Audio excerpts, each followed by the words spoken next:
되게 하여 주옵소서. 찬양을 주께 드리며 주 예수님의 이름으로 기도하옵나이다. 아멘. 할렐루야. 자, 데살로니가 후서 1장 6절부터 보겠습니다. 1장 6절.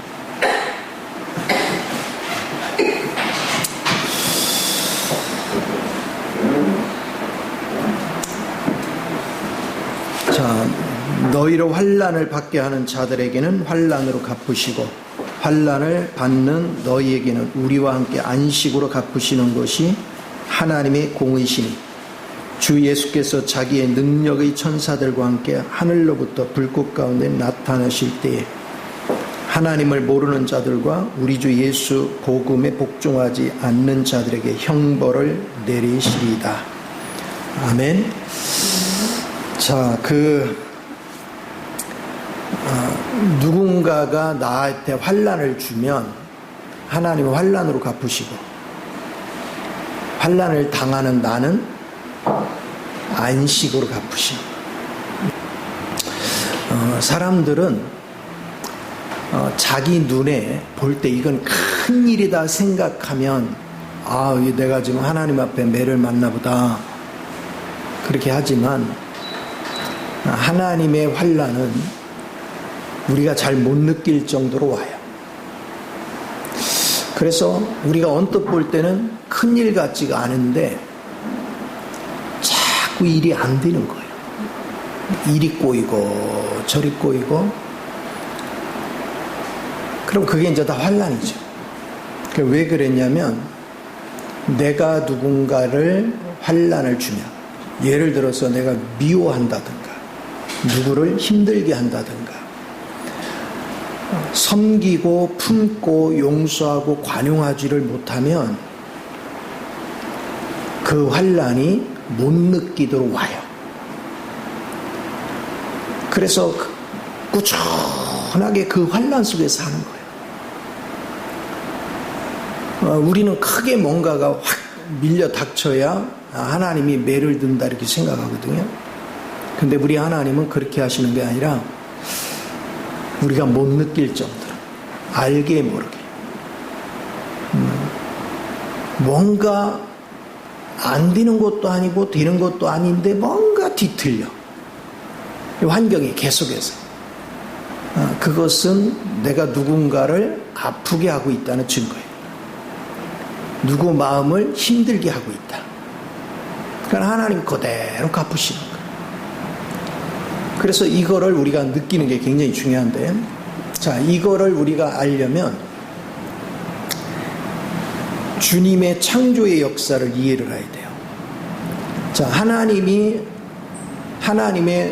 계획 속에서 천지를 창조하시고 인간을 창조하시고 하나님의 어떤 목적을 성취해 가는 거예요. 그런데 하나님은요, 예수 그리스도 안에서 그리스도를 통해서 창조했어요. 그리고 그 그리스도로 인하여 창조한 걸 붙들고 계세요. 그리고 그 속에서 역사를 진행해요.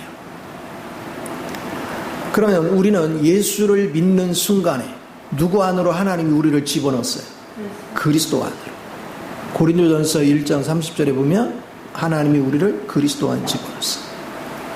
그리고 그리스도의 생명을 의지해서 살면 하나님이 창조한 것, 그리고 하나님이 붙들고 계시는 것, 하나님이 경영하는 것, 은혜 안에서 내가 누려요.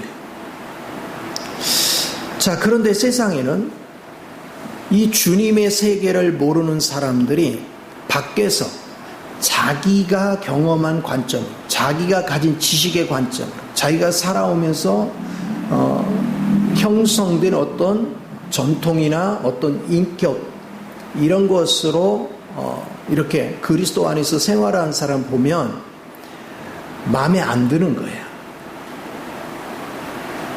뭔가 좀 자신을 위해서 살고 자신한테 누가 손해를 끼치면 한바탕 붙고 그래 속이 시원한데 도대체가 화낼 줄을 아나. 손해봤는데도 손해본 걸로 인해서 억울해하지도 않지. 그러니까 마음에 안 드는 거예요. 그러면서 은근히 자꾸 그걸 가지고 구박하고 힘들게 하고 고통스럽게 하죠. 그러나 주님을 아는 사람은 그렇게 반응하지 않아요. 나는 주님 안에서 주님이 경영하는 모든 것 안에서 주님이 허락한 거를 누리며 사는 거예요. 즐기며 사는 거예요. 그러니까 여러분이 영적인 눈이 떠졌다는 얘기는 주님 안에 있는 내용이 느껴지고 만져지고 보여지고 체험돼야 돼요. 그걸 먹고 마시고 누리는 거예요. 그런 은혜의 삶을 우리가 살면 생전과도 다툴 일이 없어요. 화낼 일도 없고 미운 대상도 없어요. 그냥 세상이 다 아름다워요. 다 사랑스럽고. 그럼 행복해지죠. 그런데 그리스도를 모르는 사람이 그리스도 밖에서 생활하는 거는 자기 입맛에 안 맞으면 막 공격하고 판단하고 정지하고 비판하고 성질 부리고 막 싸우고 그렇게 살아요. 그러니까 그렇게 사는 자신도 환난이지만 그걸 당하는 사람도 환난이에요. 하나님은 그런 사람을 다루시는 거예요. 그래서 티가 안 나. 티가 안 나는데 생활 속에서 될 듯 안 되고 뭔가 될 것 같은데 틀어지고 끊임없이 환난이 끓이지를 않아요. 이렇게 하는 것이 하나님의 공의라는 거예요. 그런데 하나님을 신뢰하고 어떤 환경에서도 반응하지 않고 하나님의 뜻대로 순종하는 사람, 당연히 하나님의 안식으로 갚는 게 하나님 뜻이라는 거예요. 이게 굉장히 중요하죠. 그래서 말세에는 적그리스도가 등장하면 엄청난 환난이 주어지지만 그 적그리스도의 대환난 시대에는 이기는 자가 돼서 휴거가 돼버리죠. 그래서 항상 안식 안에서 마음의 여유를 가지고 살 수 있는 그런 은혜가 주어지는 거예요. 그래서 우리가 신앙생활을 하면서 사람들의 의식 속에는 뭐냐면 우리가 뭔가 평범한 것보다는 뭔가 특별한 것이 주어져야 뭔가 이루어진 것 같이 느끼는 거야.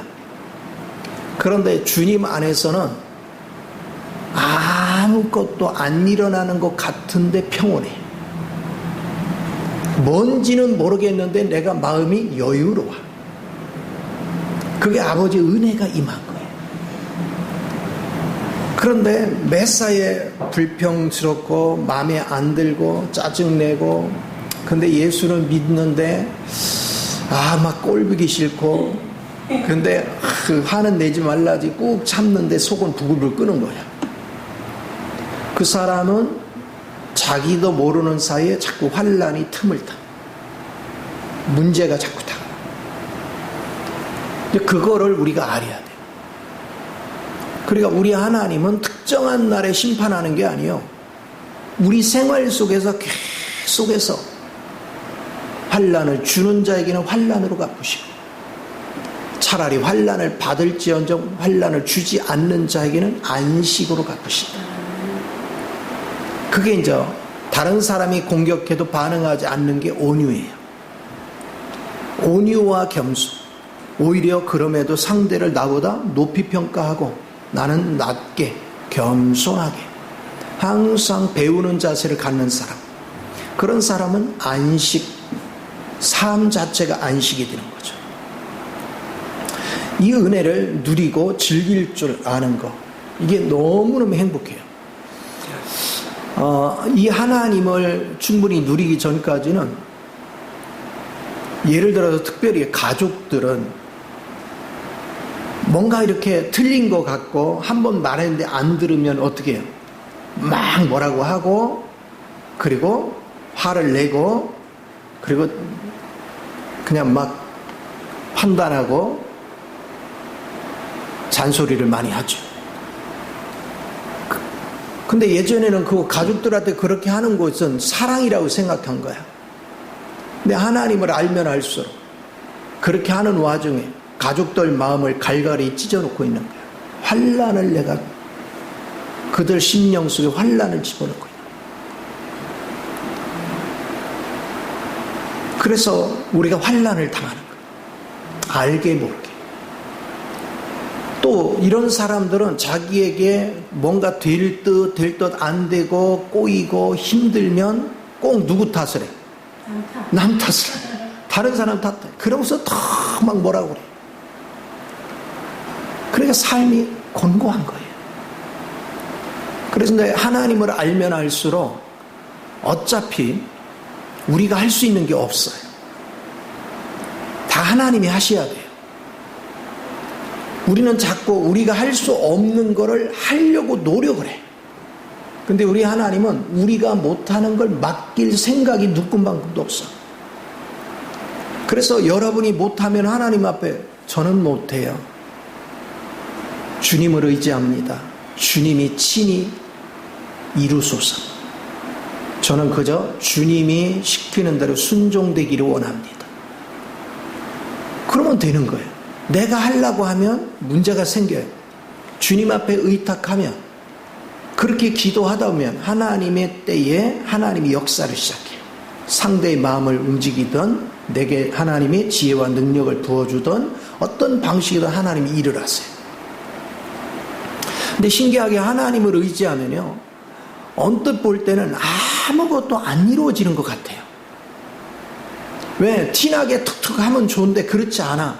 예를 들어서 물질이 부족해 그러면 얘다 얼마 필요하지? 1,000,000원? 그럼 줘버리면 아주 티가 확 나잖아. 근데 티가 안 나. 매일 없는 거야. 매일 없는 거야. 근데 웃겨. 한 달 살아보니까 부족함이 없이 살았어. 이게 신비야. 그런데 우리는 그 하나님이 공급하고 있는데 그걸 못 느끼면 쌓아놓은 거 없다고 불평불만 하는 거야. 그럼 어느 날 주님이 그러죠. 그래서 부족한 거 있어? 네가 나를 믿어서 부족하게 살아본 적이 있냐? 없어. 살고 보니까 또 다 있어. 그러니까 주님에 대한 믿음이 온전하지 않으면 우리는 수시로 불안함을 느껴. 우리는 뭔가 내일 거를 미리 준비 안 해놓으면 내일이 걱정이 돼. 근데 우리 주님 뭐냐? 오늘 일은 오늘 일만 신경 써. 내일 일은 내일 일로 가자. 네가 근심 걱정하고 염려한다고 길을 하나를 잘하게 할 수 있느냐? 아무것도 안 된다. 나한테 맡겨라. 그래서 여러분이 믿음이 부족하면 자꾸 자기 마음이 요동을 쳐. 요동을 치면 거기서 끝나면 나은데 다른 사람을 자꾸 걸고 넘어져. 그래서 힘들게 해요. 그러니까 하나님은 환난으로 갚을 수밖에 없는 거예요. 그러니까 자꾸 뭔가 내 생활이 꼬일 것 같지 않은데 꼬이고 될 듯 안 되고, 이런 삶이 계속 지속되는 거는 내가 누군가가 나로 인해서 힘들어하고 있다는 거예요. 내 말을 말하는 거나 내 말투나 내 태도나 나의 함부로 말하는 비평들로 누군가가 나로 인해서 불편해한다는 거예요. 그럼 그거를 하나님이 갚으시는 거예요. 자, 그러니까 하나님을 제대로 모르면 그런 생활을 하면서도 당연한 줄 알아요. 근데 이거를 구체적으로 알면, 아, 내가 이거 말도 함부로 하면 안 되는구나, 표정도 함부로 하면 안 되는구나, 다 너그럽게 용서하지 않으면 누군가가 나로 인해서 불편하면 그게 화근이 나한테 오는구나, 하나님의 심판이 내게 오는구나, 이걸 어느 날 인식하기 시작하면 이제는 말하는 게, 행동하는 게 조심스러워져. 함부로 말할 수가 없고 함부로 판단할 수 없고 함부로 행동하지 못해요. 이제 하나님께 들고 나가는 훈련이 돼요. 자꾸 주님 앞에 가서 주님 앞에 아리는 거지. 모든 상황들. 그게 신앙생활의 기본이에요. 그래서 제가 이제 하나님을 자꾸 알아갈수록 그런 것들을 깊이 이제 만지기 시작했어요. 아, 하나님이 우주를 경영하시는구나. 근데 생각을 해보세요. 지금 이 지구가 둥글대. 근데 공중에 떠 있어. 하나님이 붙잡고 있다는 거예요. 만약에 이걸 안 붙잡고 있으면 우리 그 울에서 살다가 어떻게 돼? 어디로 떨어지는지도 몰라. 우주의 미아가 될 수가 있어. 그리고 그 안에서 경영을 해. 우주계는 우주계대로, 식물은 식물대로, 동물은 동물대로 모든 것들을 하나님이 경영을 하셔. 또 비를 내리고 곡식이 자라게 하고 하는 이 모든 과정도 하나님이 다 안배를 하셔. 그러면 우리 하나님이 안배하시고 하는 것을 알면 우리가 할 수 있는 건 감사밖에 없죠. 매사에 감사하고 그 하나님을 감사하며 사는 사람은 하는 일이 없죠. 다 감사거리죠. 근데 그 하나님을 발견하지 못한 사람은 내가 노력해서 산다고 착각을 해요. 내가 열심히 해서 산다고 착각해요. 그러니까 힘들죠. 근데 그 하나님이 경영하는 걸 본 사람은 내가 애쓴다고 되는 거 아니더라. 나를 죽이고 살리는 것도 누구 손에 있어? 하나님 손에 있어. 나를 가난하게 만들 수도 있고 부유케 할 수도 있는 분이 하나님이셔. 그걸 알면 우리는 함부로 판단하거나 함부로 말할 수가 없죠. 이게 자꾸 알아지는 거예요. 그래서 예수를 바르게 알기 시작하면 우리는 사람이 평온해져요. 하나님의 움직임을 따라 움직이기 때문에. 그리고 평온한 가운데서 주님이 역사하는 걸 보고 있으면 하나에서 열까지 즐겁지 않은 게 없어요. 기쁠 수밖에 없어요. 그리고 내가 하나님의 뜻을 받들려면 그분과 수시로 교통해야 돼요. 쉬지 않고 기도하라는 것은 바로 그렇게 교통하는 거예요. 그러면서 하나님의 뜻에 합당한 일을 하는 거예요. 그 이상도 할 필요도 없고 그 이하도 하면 안 돼. 그냥 하나님이 시키는 만큼만 하면 돼. 저 같은 경우도 하나님이 너무 좋고 하나님을 깨닫고 알아갈수록 막 하나님께 열심히 하려고 했었잖아요. 근데 그때는 그게 잘하는 건 줄 알았어. 지나고 나서 보니까 내가 하나님을 위해서 하나님이 시킨 범위 벗어나는 순간 주제에 넘은 죄를 짓고 있었던 거야. 내가 할 수 없는데 할 수 있다라고 말하니까 주제 넘은 거예요. 하나님이 주신 능력만큼, 하나님이 허락한 만큼, 하나님이 축복한 만큼, 그만큼 하는 거예요. 그만큼 즐기는 거예요. 그러니까 마음의 여유가 생기죠. 즐겁고 유쾌하고 행복한. 그렇게 되면 참 신기한 것이요. 처음에는 하나님이 아무것도 안 해주는 것 같거든요. 왜? 티가 잘 안 나니까. 근데 시간이 지나서 보면 내 환경이 조금씩 좋아지고 있는 거예요. 어느 날 보면 야, 나는 맨날 부족하고 없는 줄 알았더니 어느 날 딱 보니까 야, 한 2달 전보다 지금 너무 좋아졌네? 아니 1년 전하고 비교해 보니까 이건 엄청나게 여유로워졌네? 이게 알아지는 거예요. 그래서 주님과 동역을 하다 보면 우리는 그냥 저절로 좋아져요. 근데 신앙생활을 하는데 알게 모르게 환경이 자꾸 거꾸로 가. 될 듯 하는데 가다 보면 내가 지난달보다 2달 전보다 5달 전보다 형편이 더 안 좋아지는 것 같아. 사람과의 관계든 물질적인 것이든 모든 게. 그러면 지금 내가 나로 인해서 누군가가 불편해하고 있다는 거예요. 나로 인해서 누군가가 환난을 겪고 있다는 거예요. 그러니까 보이지 않는 하나님의 손길이 심판을 하고 있는 거예요. 우리가 그걸 알아야 돼요. 우리 하나님은 조용해요. 우리가 요한복음을 통해서 공부할 수 있는 게 뭐냐면 우리 하나님은 안 계신 것 같아. 삶 속에. 근데 그분은 역사하고 있어. 그리고 뭘 질문해도 말씀이 없어. 없는 것 같아. 근데 하나님은 역사로 움직이고 있어. 그걸 우리가 느낄 수 있어야 돼요. 그런 은혜 안에서 여러분이 생활하는 법을 배우는 거. 그게 신앙의 원칙이에요. 어느 날 여러분이 기도 생활을 하고 말씀을 자꾸 먹다 보면 어느 날 그게 만져져요. 이걸 제가 설명했다고 여러분이 그게 알아지는 게 아니에요. 여러분이 어느 날 직접 만져져야 그 의미를 알아요. 이게 놀라워. 그래서 소리 없이 하나님은 우리를 변화로 이끄셔서 안식 안으로 이끄신다. 안식이 임함에 임할수록 화평이 있고 기쁨이 있고 내 안에서 영혼을 향한 긍휼의 마음이 있고 그게 왜? 사랑이 싹 트는 거예요. 이게 자연스럽게 느껴집니다.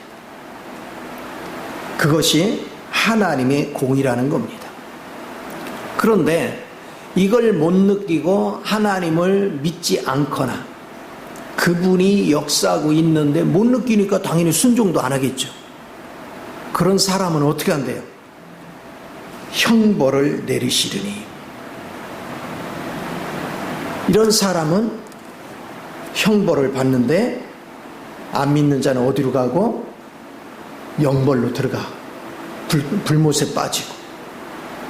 또 예수를 믿으면서도 그렇게 살면, 안식으로 살지 않으면, 알게 모르게 누군가를 힘들게 하고 있으면 결국은 어디로 갈 거예요? 성 밖으로 가야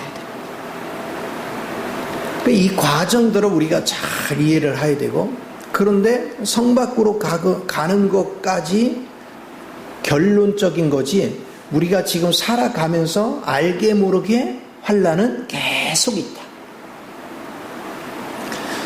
그래서 여러분이 좀 평강으로 살려면 나로 인해서 누군가가 불편하면 안 돼요.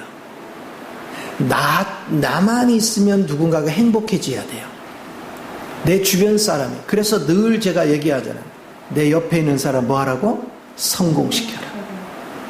그 사람을 행복하게 해주는 게 성공시키는 거예요. 유쾌케 해주는 거예요. 그러니까 그 즐거움에 취하는 것이 얼마나 복인가. 그러면 이제 여러분들이 지금 신앙생활을 잘하고 있는지 없는지는 뭘 보면 아느냐? 징글징글하게 말을 안 듣는데 예전 같으면 아이고 저거 막 속에서 열불이 터지는데 하나님 화내지 말라니까 참기는 참는데 열불은 여전히 나. 그런데 이제 믿음이 자라면 열불이 나는 게 아니라 저가 지각이 열려 깨닫고 따라오는 것도 누구 때가 돼야 돼? 하나님 때가 돼야 돼. 근데 하나님 때가 언제 오느냐? 그를 위해서 누군가 중보자가 있어야 돼. 누군가가 중보를 해야 돼. 그런데 예를 들어서 남편이 못 깨달으면 아내가 하나님께 나가서 기도하면서 그 남편이 깨닫고 돌이키도록 해야 되는데 심판을 누가 해버려? 본인이 해버려 그냥. 왜? 하나님이 심판하는 거는 기다리기가 답답해. 아니, 오늘 일을 이렇게 해서 오늘 한바탕 해야 되는데 주님은 심판을 하는 건지 안 하는지 매 그대로 있는 것 같아. 그러니까 누가 심판해? 자기가 가서 심판해. 이게 심각한 문제예요. 그러니까 사람들이 얼마나 성경을 모르는지, 얼마나 하나님을 모르는지. 그러니까 자기가 모르는 걸 몰라. 이게 심각한 거예요. 그래서 우리가 성경을 알면 알수록 지식이 중요한 게 아니에요. 실제적으로 우리는 생명 관계 속에서 생명을 힘들게 하는 게 아니라 생명을 평안케 해주는 거예요. 상대를 평안케 해주면 그 평안이 누구 거가 돼? 내 거가 돼. 내가 상대를 안식 안으로 이끌면 그 안식이 내 거가 되는 거예요. 그래서 주님 뭐라 했어요? 심은 대로 거둔다. 육체에 썩어질 걸 심으면 썩어질 걸 얻는 것이고, 신령한 것으로 심으면 신령한 걸 얻는다. 그러니까 그대로 심은 대로 역사를 해.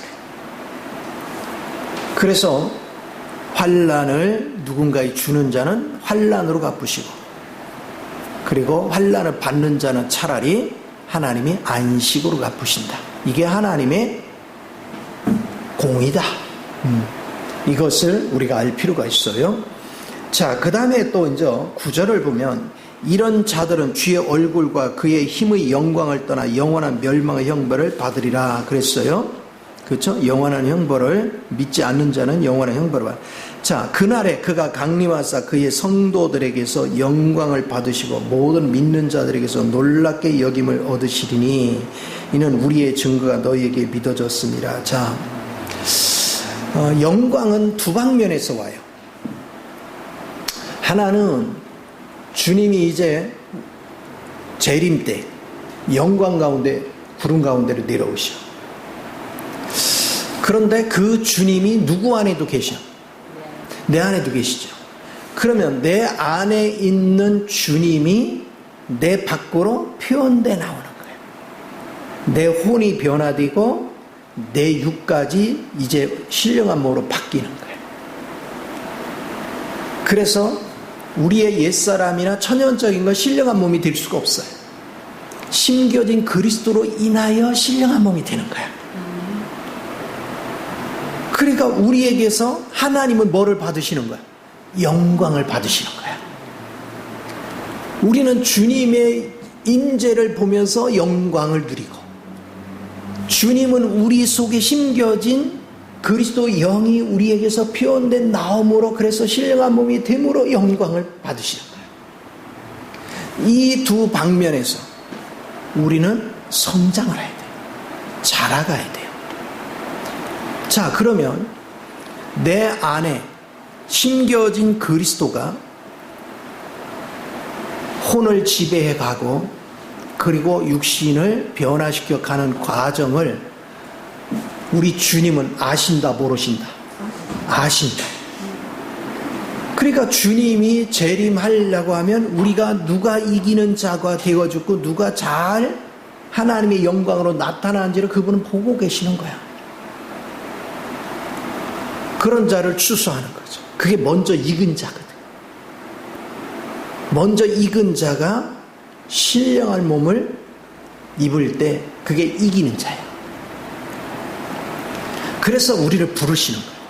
그러면 지금도 마찬가지입니다. 주님은 우리를 지금 영적인 농사를 짓고 있어요. 우리 안으로 파종을 했어요. 그래서 우리의 마음이 길가밭이냐 돌짝밭이냐 그리고 가시 엉겅퀴 밭이냐 좋은 밭이냐. 그러면 길가밭이나 가시밭이나 돌짝밭은 갈아엎든지 어떻게 해서 하나님이 결실을 맺어야 되겠죠. 하나님이 그 작업을 하는 거예요. 왜 우리에게 시련이 따라오느냐? 밭갈이를 해야 되거든요. 근데 막 길가밭은 세상에 대해서 막 왕래를 너무 많이 하니까 마음이 굳어 있어. 이걸 깨부셔야 돼. 갈아엎고 거기다 하나님이 성령의 물을 주고 하는 작업이 오래 걸려. 또 돌짝밭은 깨닫는 건 무진장 빠른데 이 말씀이 깊이 뿌리를 내려야 하는데 못 내려. 왜? 바위덩어리가 있어서. 이게 자아라는 거예요. 자아가 가로막고 있어가지고 말씀의 뿌리가 깊이 내리지 못해. 그러니까 성경에 그러잖아요. 잠시 싹이 잘났다가 해가 쨍쨍 찌었더니 말라 비틀어지더라. 왜? 뿌리가 약해서. 그러니까 하나님이 이것도 깨부시는 거예요. 속에 있는 걸 다 걷어내야 돼. 또 물질의 염려 속에 사는 사람, 가시오 엉겅퀴가 가득한 거예요. 그것도 다 제거를 해야 돼. 그러면 이런 토지를 가지고 있는 사람들은 하나님이 그걸 그냥 둘 리가 없잖아. 그냥 두면 우리는 전부 다 버림받아야 되는데 그냥 둘 리가 없잖아요. 그럼 그 농도에 맞도록 하나님이 우리를 갈고 뽑아내고 작업을 해야 돼. 그러면 당연히 아프죠. 당연히 고난이 따르죠. 당연히 시련이 오죠. 그러면 자기가 어떤 사람인 줄 알면 하나님이 나를 다룰 때에 원망해야 돼, 감사해야 돼. 감사가 돼야죠. 근데 우리는 감사가 아니라 원망하고 불평하고 낙심하고 이 문제 빨리 해결해달라고 막 악의 다툼을 하잖아요. 그 왜 그러냐? 아직 빛을 본 적이 없어서. 내가 빛 가운데서 보면 나같이 가증한 자가 없고 나같이 부패된 자가 없고 나같이 무능한 자가 없고 나같이 무지한 자가 없어요. 그러니까 자연스럽게 뭐 하게 되냐면 나는 내 속에는 불순물이 제거되고 나는 하나님의 영으로 짜여지고 조성되기를 소망해. 그러려면 어차피 환난을 통과 안 할 수가 없어. 왜? 환난을 거치지 않으면 하나님의 능력이 뭔지를 몰라요. 하나님의 역사가 뭔지를 몰라요. 이스라엘 백성을 출애굽시킬 때 하나님은 애굽에다가 10가지 재앙을 내려요. 그 10가지 재앙을 내린 이유가 뭐예요? 그거를 내림으로 내 백성이 하나님이 능력이 어떠한 분지를 알게 할 거예요. 하나님의 능력이 어떠한 분지를 알아야 믿고 따라가지. 광야를 나갈 때.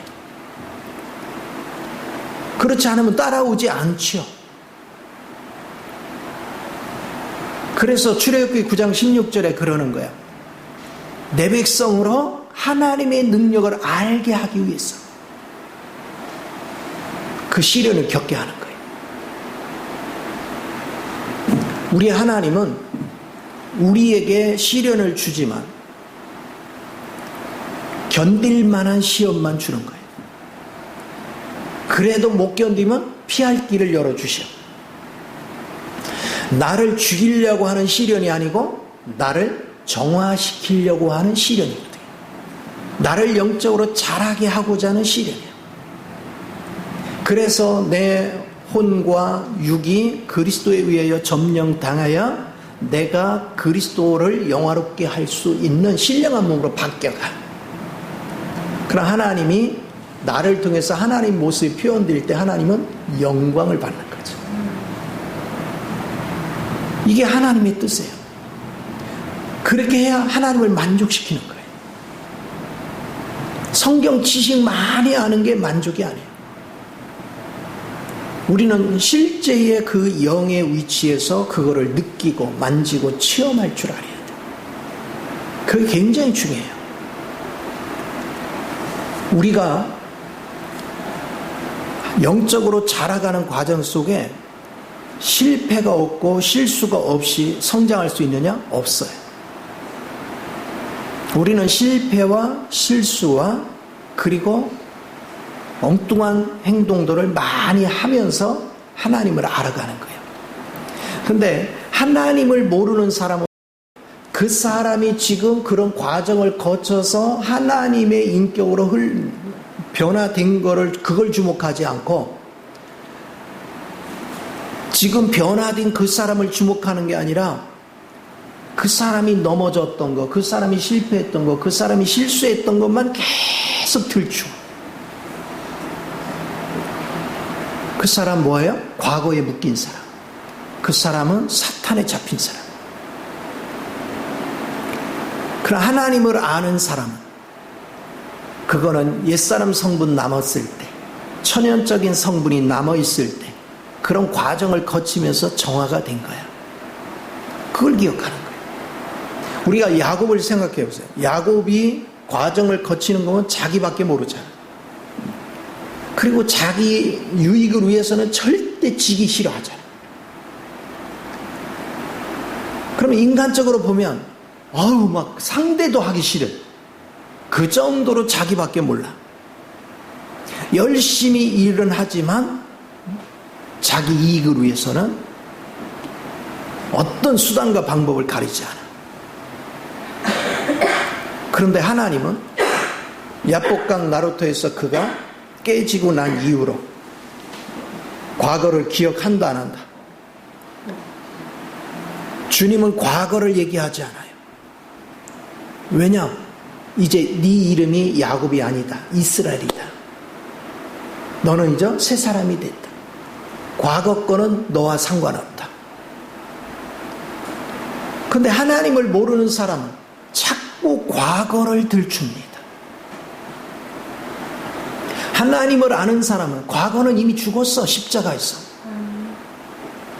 새 사람 된 걸 주목하는 거예요. 이게 굉장히 중요해요.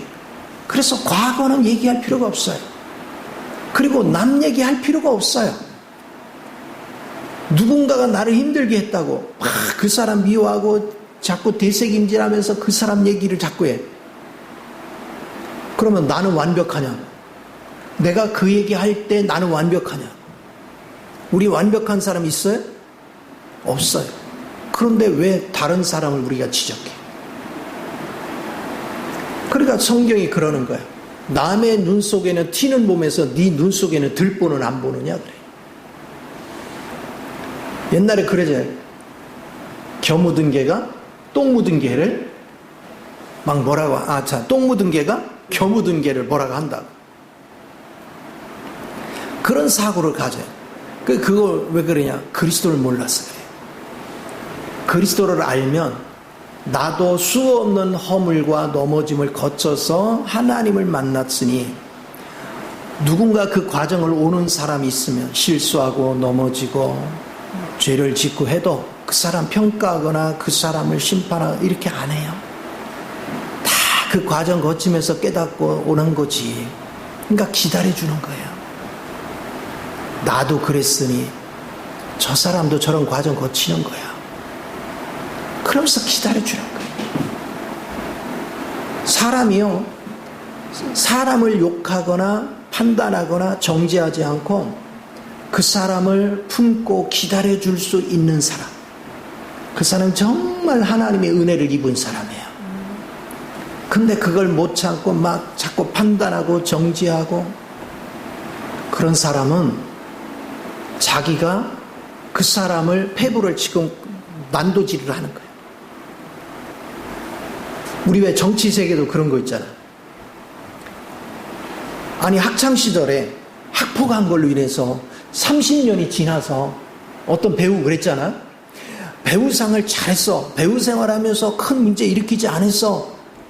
근데 학창시절에 학폭한 것이 탄로가 나서 막 그래서 배우 끝내고 사퇴하고 그러잖아요. 운동선수들도 그런 게 있고. 아니 그러면 학창시절에 학폭을 행한 사람은 이제 변화되면 안 되네. 평생 가도 그는 학폭한 자네. 이게 세상이에요. 그런데 이거를 예수 믿는 사람들도 그 행동을 한다. 우리는 자꾸 사람들의 과거를 들추면 안 돼요. 우리의 과거도 자랑거리 없어요. 과거 들추면 부끄러워서 고개를 못 들 일이 굉장히 많잖아요. 그런데 하나님이 나를 오늘 바꿔놨잖아요. 나를 하나님이 새롭게 해놨잖아요. 내가 영적으로 자라고 하나님을 알면 나를 그렇게 바꾸신 하나님이기 때문에 다른 사람의 허물이 보여도 그 허물을 뭐라 하지 않아. 기다리는 거예요. 하나님이 작업하고 있다. 하나님이 저 사람을 지키고 있다. 그리고 나는 그를 위해서 기도해 주는 거예요. 축복하고 항상 기다려주고 기도하는 이런 모습이 누구의 모습이냐면 그리스도의 모습이에요. 그러니까 내가 그런 모습으로 살면 살수록 내 안에 그리스도 형상을 입어가는 거예요. 그리스도의 품격으로 아름다워지는 거예요. 그래서 사람 세계는요, 별 사람이 다 있어요. 근데 나는 항상 무슨 생각을 하게 되냐면 그 사람이 좋고 나쁜 게 중요한 게 아니에요. 다 사탄에 속아서 그래. 그 사람도 피해자예요. 누구나 다 피해자예요. 사탄에 끌려다니냐고 못 깨달을 뿐이야. 그러면 주님 안에서 깨달으면 깨달을수록 긍휼한 마음으로 바뀌지 판단하지 않아. 못 깨달았기 때문에 판단하는 거예요. 율법에 속한 자들은요, 깨달은 게 없어요. 그래서 너무 쉽게 사람들을 판단해요. 정말 조심해야 돼요. 그러면 내 말 한마디가 누군가의 심령에 대못을 박는 거예요. 그럼 그 사람은 나로 인해서 환난을 겪는 거예요. 그럼 하나님은 환난의 심판이 내게 오게 할 수밖에 없는 거예요. 왜? 공의의 하나님이라니까. 심은 대로 뭐하게? 거두게 하는 거예요. 그래서 여러분은 안 좋은 얘기는 남 얘기 일치하지 마요. 나 아닌 다른 사람 얘기 일치하지 마요. 가족이라도 안 좋은 소리는 일치하지 마요. 권면하고 가르치는 거하고 안 좋은 걸 비평하는 거하고 다른 거예요.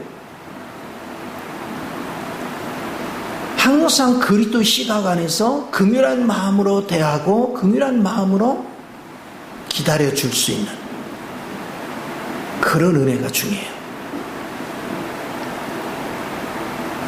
신기한 것이 뭐냐면 내가 주님 안에서 변화가 일어나잖아요. 아무한테 소문 안 내고 티내지 안 해도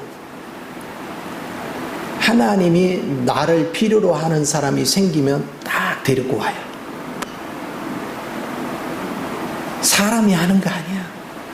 하나님이 역사하여 오는 거예요. 사람을 이용해서 오지만 배후에 하나님이 역사해야 되는 거예요. 그래서 내가 억지로 사람들한테 막 강권적으로 그렇게 하지 않아도 때가 되면 하나님이 움직여요. 그러니까 우리는 기도하면서 기다려야 돼. 근데 기다리는 게 어떤 사람은 그냥 말하면 금방 듣기도 하고, 어떤 사람 한두 달 만에 순종도 하고, 어떤 사람 몇 년 걸리고, 어떤 사람 막 30년도 걸려. 이런 것을 우리가 보게 되는 거예요. 그 누구죠? 그 무디였나? 친구가 무디였나 누군가 이름이 정확히 생각이 안 나네. 고아원을 했던 그 이름이 뭐지? 무디가 아니라 고아의 아버지 역할을 했던 그분 책을 읽어보니까 그런 얘기를 해요. 전도를 하는데 자기가 전도한 사람들이 몇 년이 걸리든 다 예수를 믿은 거야. 근데 마지막으로 가장 친구 한 명만 전도가 안 됐어.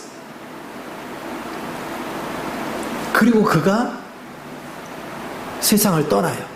근데 그 친구가 장례식에 왔다가 자녀들을 통해서 아버지가요 평생 우리 어르신을 위해서 기도했다. 구원을 위해서. 근데 아버지가 기도한 사람들이 다 전도됐는데 어르신은 전도가 안 됐다고. 아버지가 그렇게 말씀을 남기셨다. 그 말을 듣고 그날 영접을 해. 그러니까 어떻게 된 거야? 100% 다 믿은 거죠. 그러니까 기도는 반드시 역사한다. 그런데 우리가 기도하지 않는 사람은 사람을 판단은 잘하는데 그를 위해서 기도하지 않아. 그러니까 복을 못 받는 거예요. 진짜 복은 물질의 복이 복이 아니에요. 하나님이 인정해야 돼요. 사람을 깨닫게 하고 사람을 세우는 거, 그게 최고로 하나님 앞에 인정받는 거예요. 그러려면 우리는 사람을 미워하면 안 돼. 오늘 어떤 악을 행해도 그를 긍휼히 여기고 기도해야지. 그거를 배우는 거예요. 신앙생활하면서 자꾸 그걸 알게 됐어요. 이렇게 배우다 보니까 참 신기해. 티가 안 나는데 하나님이 나를 위해 아무것도 안 하는 것 같은데 갈수록 내 마음이 한량없이 평안하고 이상하게 생활도 예전같이 그렇게 팍팍하고 그런 것들이 갈수록 사라지고 조금 숨 돌리기가 편안해지고 그걸 한 번에 확 열어주면 좋겠는데 안 그래. 절대 안 그래. 조금씩. 그래서 내가 느낀 게 그거예요. 내가 그리스도 안에서 잘한 것만큼 풀어주는 거래. 내가 주님으로 인해서 성장한 것만큼. 하나님 환경을 여는구나. 그러니까 내가 하나님보다 앞서서 막 하나님 일을 한다고 설치니까 이제 하나님이 딱 잡아놓고 나를 이제 움직여가는 거죠. 그런데 조금 숨통이 조금 더 여유롭게 풀어놓으면 어디로 튈지 또 모르니까.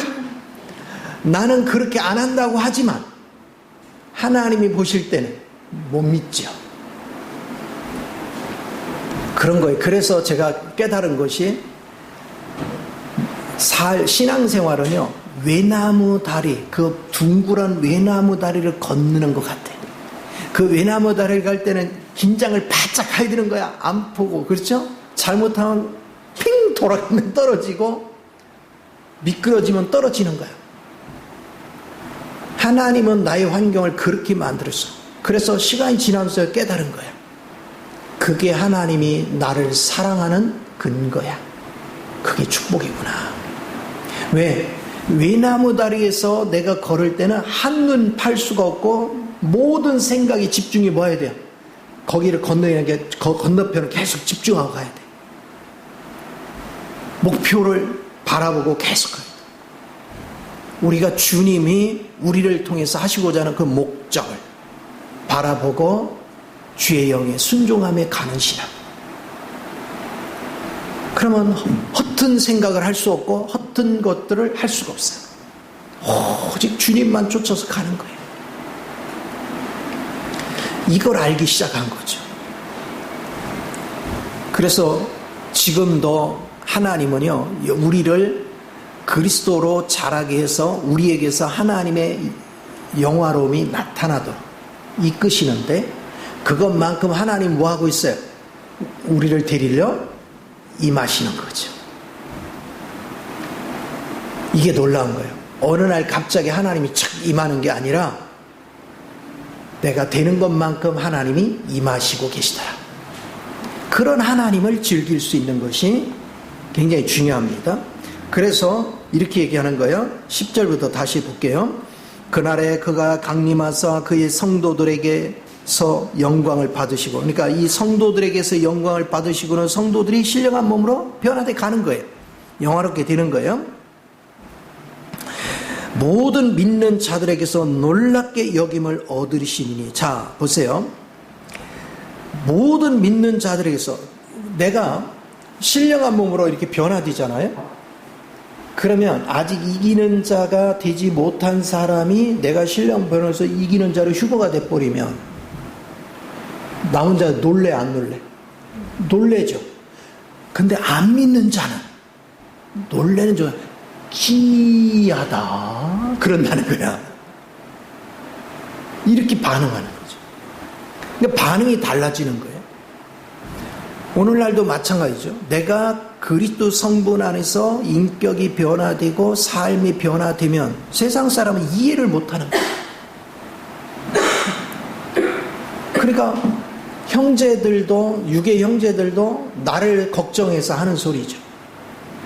근데 나이도 있고 그러니까 노년 준비는 해야지. 매일 걱정거리야. 그렇게 걱정되면 혼자 다 쓰지도 못할 돈 가지고 있으니 좀 나눠주던가, 그렇죠? 그건 안 하면서 한 걱정 해주는 것 같이 해. 그러나 나하고 삶의 방식이 달라. 그냥 나는 뭐 하다가도 하나님 마음에 감동 주면 그냥 해야 돼. 하나님 말씀을 거역할 수가 없잖아. 내게는 하나님이 계시니까 그런 확신 속에 살지만, 하나님을 모르는 사람 입장에서는 돈이 준비가 안 되면 내일 일이 걱정이 되는 거예요. 그러니까 형제들이 볼 때는 아무것도 준비된 게 없는데 천하태평이라는 거예요. 천하태평. 근데 얼굴은 더 밝아. 그리스도로 사는 사람은 주님이 내 인생을 책임지는 걸 알아요. 그래서 염려하지 않아. 이게 굉장히 중요한 것이죠. 그렇게 염려가 없이 얼굴에 평화가 넘쳐야 하나님이 나를 통해서 신령한 몸이 되기 전부터 얼굴의 표정이 하나님의 영광을 나타나는 거예요. 세상 사람이 볼 때도 우리에게서 그걸 통해 빛을 보는 거예요. 이게 놀라운 은혜죠. 자, 11절에 이러므로 우리도 항상 너희를 위하여 기도함은 우리 하나님이 너희를 그 부르심에 합당한 자로 여기시고 모든 선을 기뻐함과 믿음의 역사를 능력으로 이루게 하시고. 그래서 내가 데살로니가 교인들한테 바울이 내가 너희를 위해서 기도하는 것은 하나님이 너희를 통해서 영광 받기를 원하시니 너희도 이제 변화가 일어날 수 있도록 그래서 끊임없이 기도를 한다는 거예요. 부르심에 합당한 자는 바로 우리가 하나님을 영광스럽게 하는, 그래서 내가 성화가 되고 영화롭게 되는 과정으로 성장해 가는 그런 은혜를 위해서 기도한다는 거예요. 그러니까 우리가 중보기도 해주는 것이 먹을 거, 입을 거, 마실 거 이런 거를 중보해 주는 게 아니라 하나님이여 그 사람이 내가 만난 주님 그 사람도 만나게 하시고 그 안에서 계시와 빛비춤 안에서 혼이 성령에 사로잡힌 바 되어 하나님의 뜻을 알고 하나님 뜻대로 순종하고 끝내는 몸이 신령한 몸으로 변화되어 하나님을 영화롭게 할 수 있기를 위해서 우리가 중보로 자꾸 기도하는 거예요. 그럼 그대로 된다는 거예요. 기도한 대로. 우리는 함부로 내가 판단할 문제가 아니라 하나님 손에 맡기자. 하나님 손에 올려놓자. 근데 게으른 사람들의 특색은 뭐냐면 하나님을 알지도 못하고 아직 하나님의 영으로 자라지도 않았는데 그들을 하나님께 맡겨놓고 정말 눈물로 애통한 마음으로 기도해야 되는데 천하태평에 하나님이 알아서 해주시겠지 뭐. 그거는 무성의한 거예요. 하나님 뭐하냐? 기도하는 자의 간절히 찾는 자를 만나주시고 그들을 위해서 기도할 때 하나님 들어주신다. 우리가 에스겔서 36장도 보면 이스라엘 백성한테 그런 얘기를 하죠. 내가 앞으로는 새 영을 너희에게 줄 거야. 이제 새 영 안에서 너희가 기도를 하면 삶이 다 바뀔 거다. 그리고 지금 흩어져 있는 네 자식들 내가 다 되돌아오게 할 거야. 그런데 조건이 있다. 너희가 그렇게 되기를 기도할 때 해줄 거야. 기도하지 않으면 역사하지 않아. 그래서 중보의 기도가 그렇게 중요해요. 한 사람 한 사람 영적인 지각을 가지고 항상 기도하는. 그래서 우리가 외적으로 그 사람이 돈을 잘 벌었네, 자식들이 잘 풀렸네, 그게 중요한 게 아니라 내 영원한 영혼이 중요한 거잖아. 내 영혼이 살찌야 돼.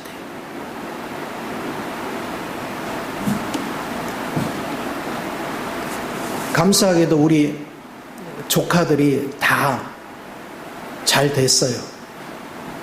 대기업에 다니면서 다 차장, 부장, 중역 뭐 다 이렇게 잘 풀려, 돈도 잘 벌고 그래. 근데 하나도 안 부러워. 나는 오히려 우리 애들이 자랑스러워. 왜? 우리 애들은 물질적으로는 없지만 하나님을 귀하게 여겨. 하나님을 따라. 조카들이 가진 건 일시적인 거야. 내가 육신 중에서 누리는 거야. 그러나 우리 아이들은 영원한 생명을 준비하고 있어. 너무 보배롭잖아요. 물론 육신적으로 못 사는 것보다 잘 사는 게 훨씬 나아요. 그렇지만 그것이 오히려 주님을 만나는데 방해가 된다면 그건 오히려 좋은 게 아니죠. 그래서 그걸 놓고도 형제들과 조카들을 위해서도 계속 중보로 기도해 주는 거예요. 누군가가 기도해 주는 사람이 있어야 변하지.